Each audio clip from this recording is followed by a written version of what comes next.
inovação. E o objetivo desse programa é realmente buscar novos caminhos, novas ideias, novos talentos para a empresa, para o desenvolvimento de novas soluções e realmente pensando aí no futuro, em todas as possibilidades que a gente tem. Então, hoje, aqui é como se fosse realmente uma vitrine para a Algar Telecom e para as outras empresas, que nós conseguimos reunir grandes talentos e que serão os futuros profissionais aí que estarão programando o futuro. Agora vamos à parte principal dessa tarde, que são as premiações. O sexto lugar eu vou chamar aqui o Normandes, da Alga Works, que vai fazer a premiação de 2 camisetas. Uma das camisetas é uma camiseta de equalizador e outra é uma camiseta wireless.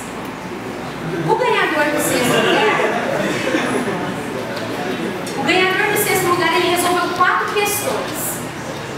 Foram 4 questões resolvidas no tempo total de 694 minutos.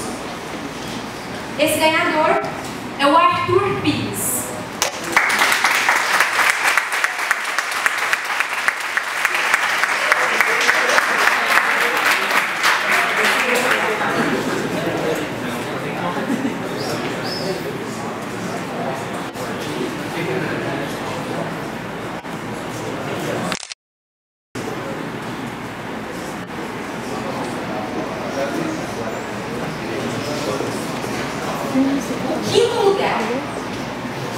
Quinto lugar, eu vou convidar aqui o Pablo, representando a NECO, e vai fazer a entrega da premiação, que é uma HD externa de 1,5 TB.